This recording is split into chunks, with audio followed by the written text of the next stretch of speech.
fuck up. It's time to talk business. Jared Taylor, Matt Best, and Evan Hafer proudly present Blackhearted. Sponsored by BlackRifle Coffee Company and Arson Wave. Whoa. What do we have? Who do we have here today, Jay? Ooh, today, very special. Very, how special would you say? Oh, in between Jesus and Santa Claus. Ooh. That's really getting in there. Yeah. It's like, That's modern art throwing Yeah. a bucket of paint That's- against yeah, the wall is what that is. That's a Jackson Pollock right there. all right, everybody, we've got my longtime business partner and one of my best friends, Jeff Kirkham. Jeff Kirkham, I'll go ahead and turn the mic over to you. You can give everybody your once over the world as far as your bio, and then I'll come back in and fill in any of the holes because he is probably too humble. Quick bio, Evan and I have been domestic partners now for approximately 14 years or 14, something. yeah, About 14 years. 15 actually. It's actually 2017 right now. Oh, yeah. Well, white trash high school. What can I say? Can't add. So, yeah, no, Evan and I met each other in Special Forces, and Evan's got a really funny story that I'm sure he loves to tell, but he'll talk about the first time he saw me, and we were up in Seattle, and Evan and I actually kicked off. So we were in Special Forces together, and then we actually kicked off our real relationship as Evan has the distinct pleasure of saying that he taught me how to whitewater kayak. That's right. And Yep. so we traveled around the mountain states for, what was that, about 2 weeks or something that one time? It was 2 weeks, and then it culminated on a It was Sam Drevo. Yeah, Sam Drevo, 2 weeks in the mountains, and then it culminated with the Nez Perce Indian tribe bringing us back for a little powwow. Oh, yeah. Yeah, we got adopted into the Nez Perce or the Nimi Poo. Yeah, the Nimi Poo. The Yep. Nimi Poo got adopted into them because they had sent us some scarves and stuff, and we'd represented them on the invasion of Iraq. So, anyways, real fast bio. Did 28 years in Special Forces. Spent a lot of Just a time quick overseas. 28. Just a good little 28, Just a quick 28. 28, yeah. So got the miles to prove it, and spent a little over 8 years on the ground in the war zones, doing direct action, and then Evan and I plotted our escape and executed our E&E plan and started up a couple of different businesses before we, BlackRifle stuck, and then Ready Man stuck, and so now we've split forces but still work together. So Evan runs BlackRifle and I run Ready Man. So that's it. Me in a nutshell. Yeah, so let me fill in the gaps. So Jeff Kirkham was a DEA agent for a while, right? About 4 years. Mm-hmm. Before that, he was a what would you call that? A bailiff? A prison No, guard. I was a prison guard. Jail. I Yeah. was a jail. I was a deputy sheriff for a year and a half after I got off active duty, and worked in a jail where it was a quick education that and that mixed martial arts is probably more applicable than Olympic Taekwondo and fighting prisoners. So Right. yeah, it's good. It was good. Everything I ever learned in working undercover, when Evan met me, I was working a lot of undercover, and everything I ever learned for working undercover actually was fine-tuned inside the walls of our penal system. He said penal system. Yeah, so Jeff has got like a lot of different things we could go Corrections into. officer, federal agent, special forces. Yeah, he's got a very, very robust background. I mean, I think he's probably got more, or at this point, more direct action missions overseas than about 99% of any of the other guys that have deployed in this war. So I think that's something to be super proud of, in the fact that you actually have all your limbs. And I wouldn't say sanity, because that's fucking absolutely incorrect. Got all my fingers and toes, most of my hearing. I wouldn't even say that. I would say you have partial hearing. Yeah. Partial hearing. Yeah. So Jeff's been leading and managing direct action most of his adult life. But the other cool thing about Jeff is he's got a couple other things that he's been doing for the last several years, which would be inventing and writing. So tell us a little bit about your inventing and running businesses. Yeah. So, Inventing, writing. Wow, we've got all this experience, but now it's all transferring over to the civilian business. It's a business, workforce. Yeah, and I think that kind of one of the things that we're talking about today, or why we're here, is business partnerships. How you and I, we've been together for 15 years. JT and I, we've been together for 4 years now. Successful business partnerships, because a lot of people, we maintain them? Yeah, a lot of people, they say you should never go into business with your friends. I say that's incorrect. I do too, and the reason that I say that is I say you shouldn't be friends with people you can't be in business with. Exactly. So I kind of reversed that on its head. But when you go into business, when you're a partner with your buddies, you've got to approach it like it's a marriage. Both sides always think that they're doing 110%, and the other side isn't doing as much, and that's where a big chunk of trust and all of that has got to come into play, and and constant communication, and also making sure that you're willing to give that benefit of a doubt. But one thing I will say on going into business with your friends, number one, if you're choosing to go into business with them, you know them well.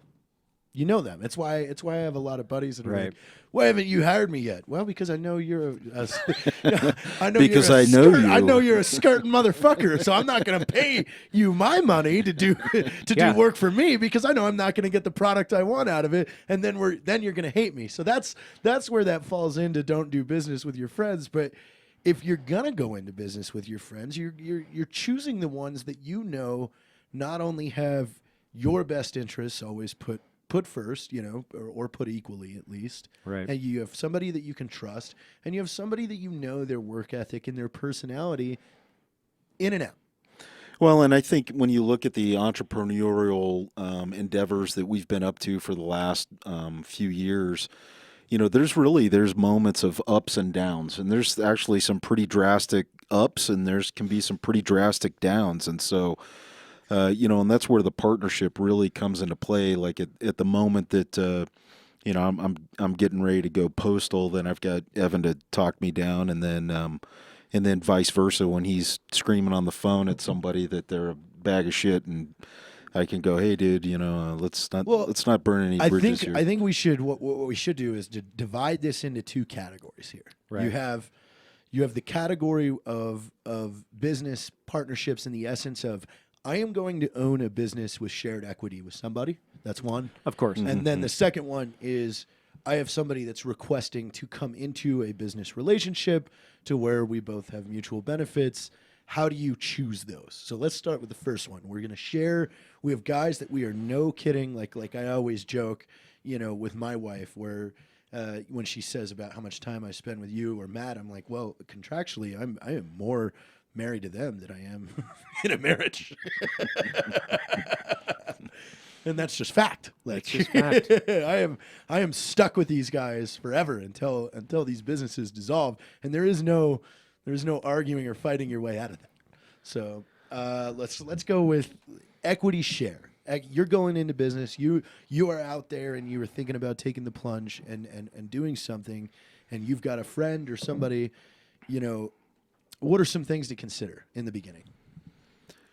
Well, I think a biggie of things to consider is, one, do you get along? Yep. First and foremost. And if you're friends, you may think that you do get along, but this is one of those things I learned with working overseas in close proximity to other guys.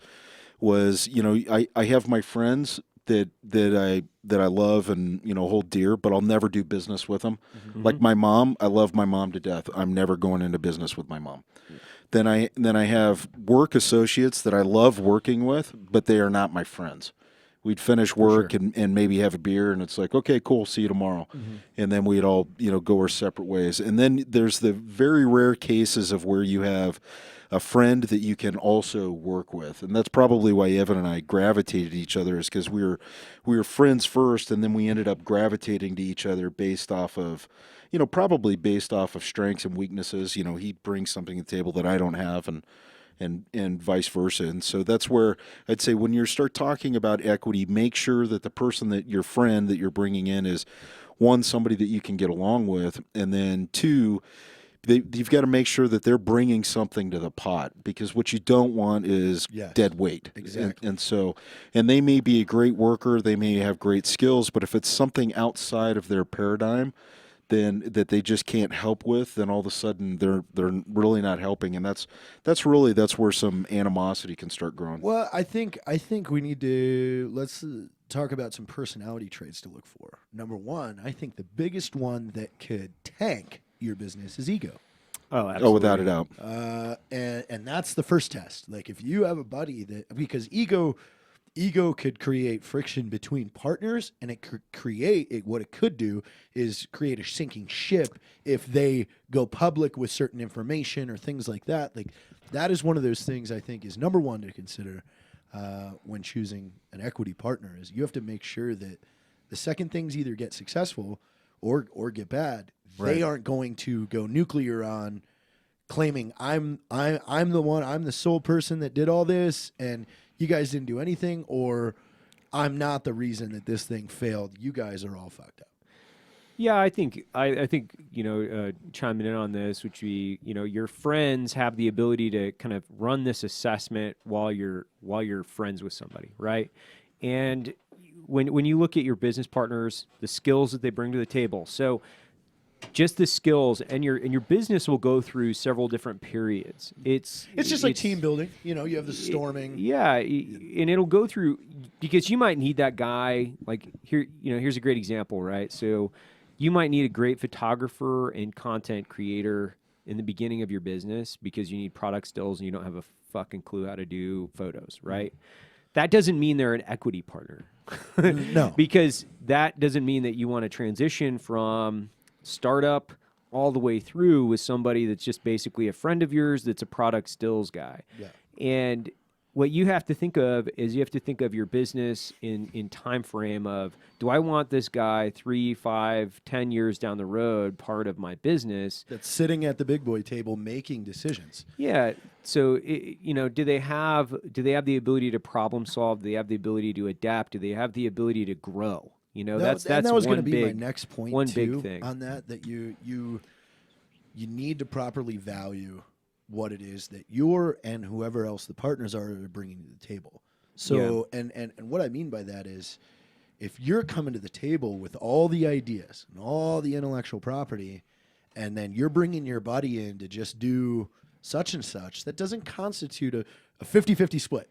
Right. Like, you need to properly evaluate, even though when you start a business, it's worth 0, but start thinking of, okay, what happens if we experience exponential? And I think there's a little bit too, like what you had said when you checked your ego. Like in the early days of the war, when we were first starting out doing our, when we were assaulting targets and stuff.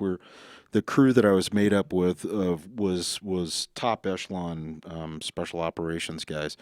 So you'd have all these alpha dogs that are running around with these companies and platoons and stuff of our guys that we were recruiting, and we quickly figured out that you had to check your ego at the door, and whoever it was that was hitting that target had the charge. They were the ones that were making the decisions that were on the ground, and actually that actually goes straight into business, where you've got to be able to check your ego at the door, because based off of, if you're not a marketing guy or you're an inventor, so example, myself and Evan, I've got a shelf full of ideas and multiple patents to my name. However, that doesn't mean all of that will sell. And so I'll go to Evan and say, hey, I've got 5 things that I'm working on. Which one of these ball skins? Which one of these should I focus my efforts on? And then based off of that, he'll say, focus your efforts on this one, and then shelve those other ones because I can't do anything with them.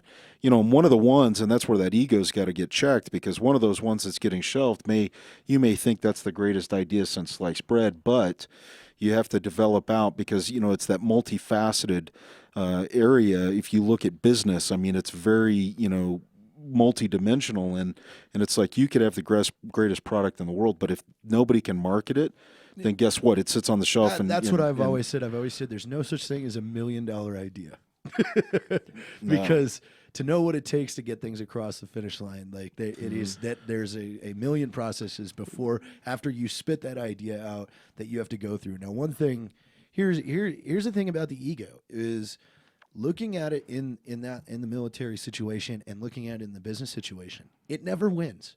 There's never a situation that you can engineer where walking in and saying, I'm the biggest, baddest motherfucker there's ever been. If you have to tell people that, you've already lost. It's like being in the military and have to remind somebody what your rank is. You've lost the argument. If you have to tell somebody you're in charge, yes, you're not in charge. You're not in charge. Yeah, you're not in charge. So walking into a pre-brief, even with your background and your experience to this day, and saying, hey, I've got the best war stories, I'm the baddest motherfucker there is, everybody shut up.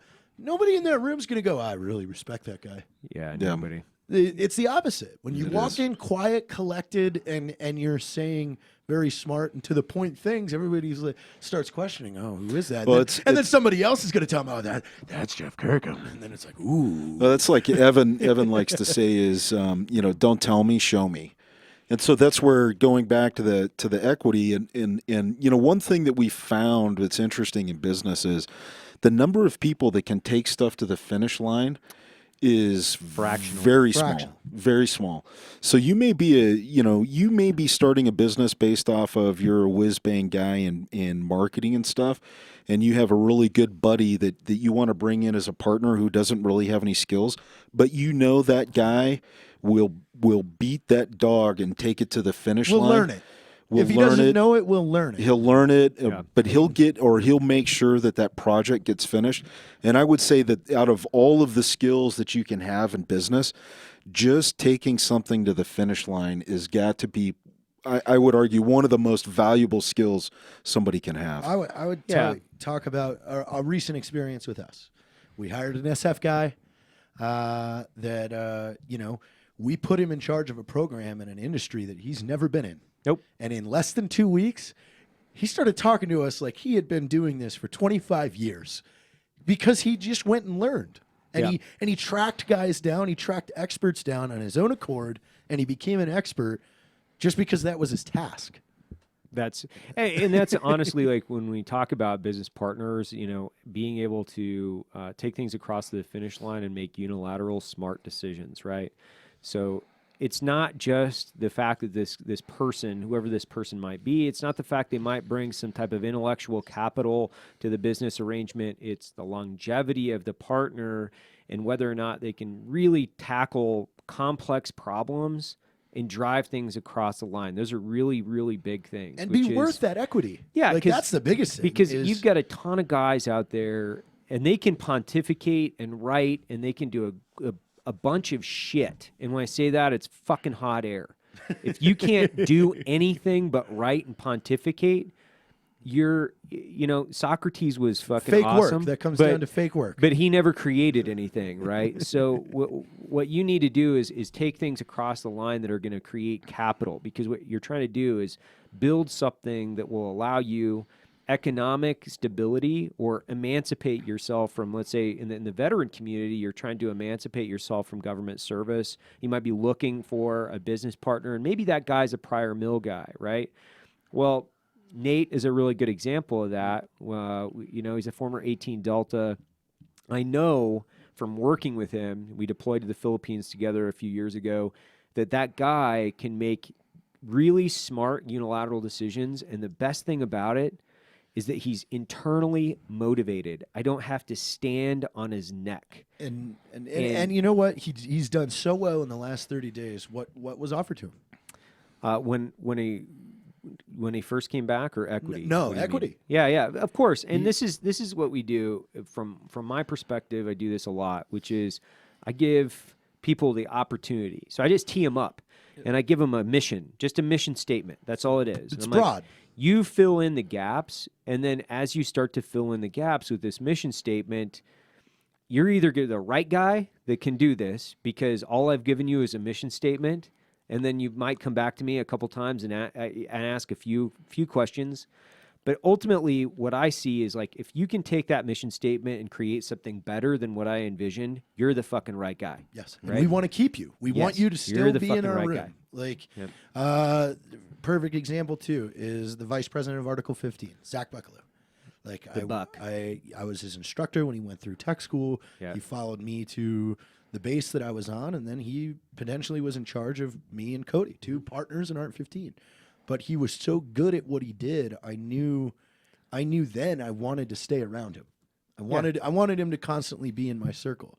And then when I had built something where I could offer somebody,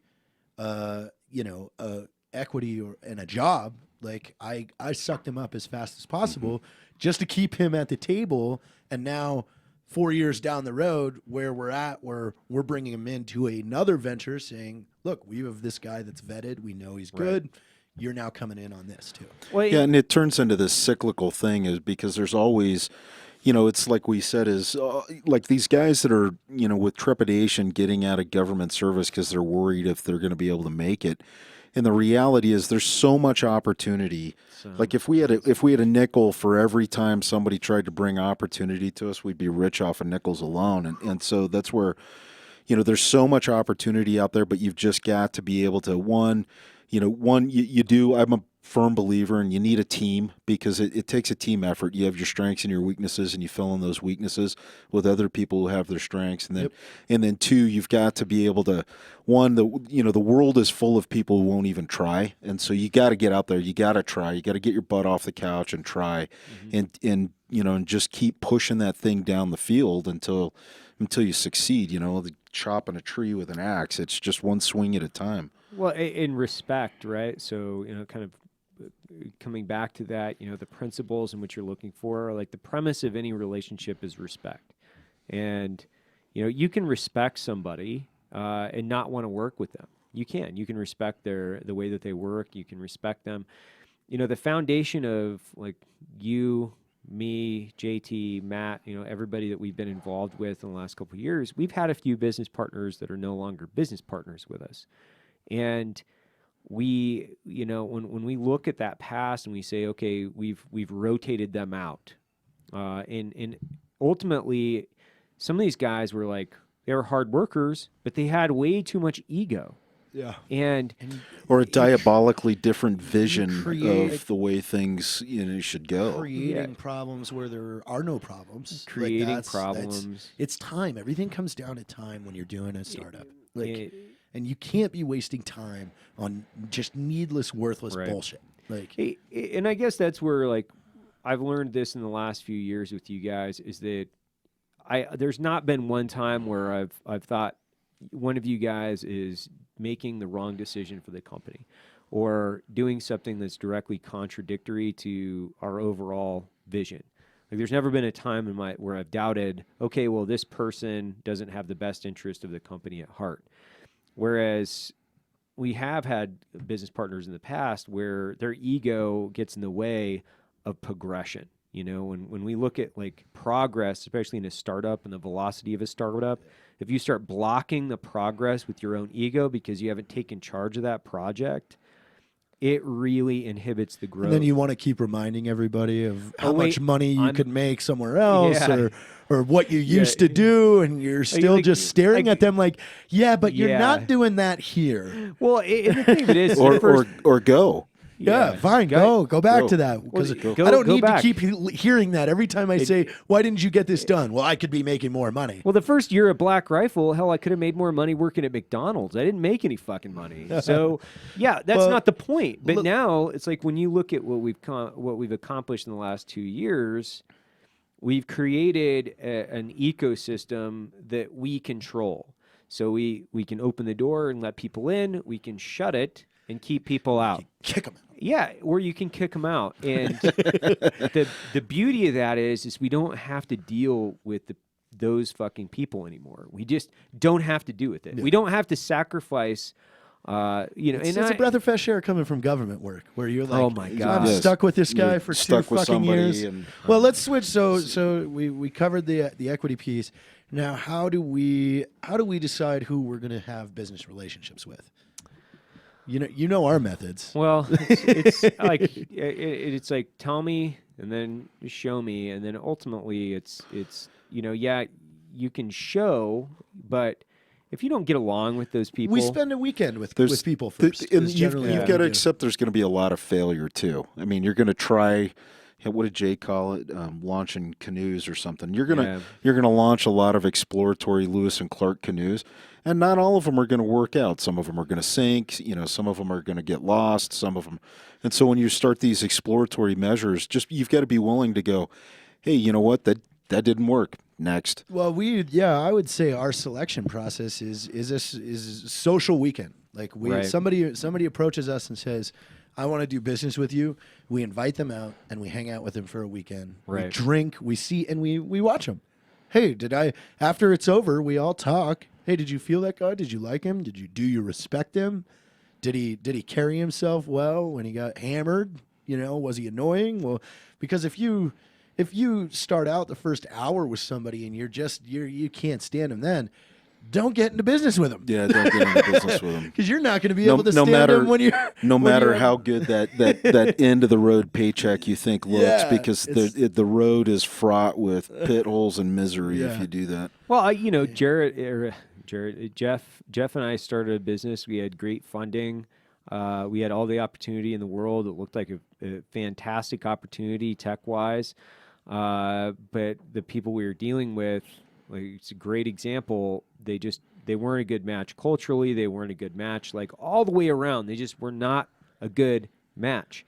And what happens is that because people aren't a good match, there creates a lot of internal strife and animosity, even though, like, both sides might not be bad. They're just bad together. It's kind of like it's a marriage in that sense, where you might have a fantastic relationship early on. Then you get to know this person, this woman, right? And you're like, oh my God, she's fucking crazy. Well, she goes down the road and meets somebody else, and they become happy and Live happily ever after. happily ever after. Well, business is so similar in that, where it's like you guys just might be crazy together. That doesn't mean you're bad. Like, Yeah. we've done this. I mean, we've had partnerships, and not only partnerships, but we've done things, joint ventures with guys where you're just like, okay, this guy's too far off the register for us. He just doesn't think the way that we do. There's initially a lot of animosity that's created. Then you part, and then you come back a few months later, and you're like, hey, dude, I was just fucking blowing out steam, and honestly, like, there's no hard feelings. And we've done that to a couple guys. Also, too, like, keep in mind, you're going to spend a lot of time with these people. Oh, So- God, yeah. That you're going to spend more time than you do with your family and stuff like that. So you have to like them. Like, I would say that's a key to have to takeaway. like You have Because to, if you or don't, at you're least just going to be miserable constantly. or at least respect them. I guess anybody that you respect, you like. I'm Yeah. trying to think of an instance where that I don't know anybody that I don't don't respect. that I respect but don't like. Yeah. Like, because my reasoning behind not liking somebody is very structured. So it's like, if you violate those things, then you don't really have my respect. Right. Yeah. Well, I guess some people you could respect them for their skills, but then you don't really like them, and if you don't like them, then you don't. Yeah. So I think the bottom line there is anybody that you get into business with, you need to respect them and like them. Yep. Or you're just Hands down. you're running. And it's interesting. We've done business with folks in the past that we didn't necessarily get along with, based off of the way that they were doing business. But then when we circled back and we kind of analyzed what they were doing, it was like, oh, okay, I see where they were coming from, and now do business with them again, because it's like, okay, all right, I respect and I understand what's going on, and I guess that comes to the next one of, like, communication is such a huge, respect. You got to like them, respect them, and then Well, that's going to lead into communication. our final piece, which is two business partnerships, absolutely not. It's 2 no-nos. Number 1, you never lie to your fucking business partners. Yeah. Nope. Ever. Like, It- that's the it's- fastest road to destruction. Yeah. And you have to err on the other not only that, you have to err on the opposite side of like complete and ultra transparency where it's like, nope, okay, I fucked up, and then assume responsibility for any fuck up and go, this is what happened, this was my intent, this is how it turned out. Sorry, it won't happen again. It won't happen again. In communication, when you have the respect, the cornerstone of any relationship, right? When you have a skill set, or that overarching skill set would be like intelligence, problem solving, and the ability to take things across the line or complete a task, right? Project management. But then at the end, transparency, truthfulness. So regardless of the situation, like, Jared could walk in this office tomorrow and go, I just stole 40 kilos of cocaine from a drug dealer downtown, and I've been, on a bender for 3 days. I'd be like, all right, well, let's figure this one out. That's let's fine. figure what we're gonna do. Intervention. And because there's nothing that he could do other than because that trust and transparency. If it's, and I always say that the 2 things that'll get you fired here at BlackRifle are what? You either do something maliciously Yeah. to the brand or the people that work here. Yep. Or you're lazy. Or you're lazy. I've got a sign above my my door in my garage when you walk in, and it's a Quechuan. It's written in Quechuan, which was the language of the Incas, and it says, ama this, ama. And what it means is the Incas had 3 rules, and they were punishable by death, and it was don't lie, don't steal, don't be lazy. Those are 3 easy rules. to Those are live by. for you could literally fucking you could live by those rules and be pretty damn successful. Well, don't lie, yeah. don't steal, and don't be lazy. And the final no is don't trash your partners in public settings. Oh, That's your fastest way to losing credibility over all of your business. yeah. Yeah. Well, and that goes back to communication, which is finding out where they're coming from, specifically. And just cutting right to the point. Like, I like to hit people like square in the face with questions. Like, why are you upset? Or what did I do? Quite possibly just ask the question. Like, the passive nature of people, and Jeff and I have run into this just recently where we had a miscommunication that was just like, it literally boiled down to nothing, just misinterpreting action. That's all it is. Well, you can look at action and think one thing. But if you can misinterpret a lot through that as well, right? So it's like that might be perceived as a microaggression or an aggression. And when you're working hard and you've got blinders on just driving a task forward, you're going to bump into people because you can't see, and I say this is my best analogy, is that when you're driving forward like this, you're going to constantly scrape and bump into people. But that's what has to happen in order to accomplish a task. And I don't take those things personally, typically, especially if it's coming from a partner. Not anybody in our partnership could do something that I wouldn't at least ask.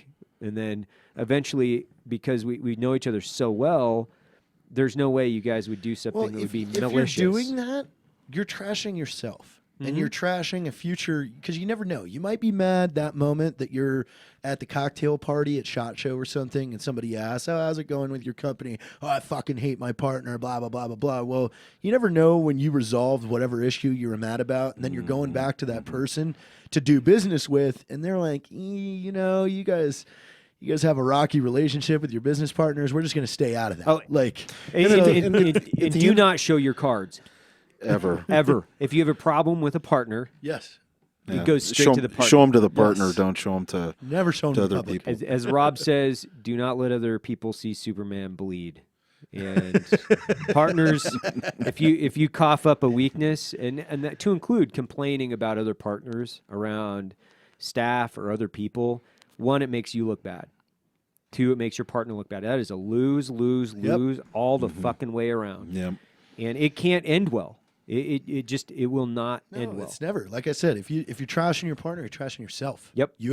Unless you plan on nuking that business by the end of that week, Stay away from it. So with that, that is That our is 30 it. minutes today's, guys. Business partnership. Thanks for having me on, you guys. Appreciate it. No, that was great. You provided some great insight. Why don't you Respect, talk about skills, some of your and literature transparency. that's out there? Yeah, that talk people about the can literature. read? Yeah, the Army Handbook. Where can we find you? The Combat Field Leaders Guide by Stackpole Books. Actually, Evan co-authored that with me as a 14th edition for Stackpole Books, and also the Small Unit Leaders Planning Guide. So all of them are based off of planning for all things military all operations. things that if you read this and you equate it to business, there's no way that you could fail. There's no way you can fail. Evan and I's first business plan was actually written off the 5-paragraph op order format.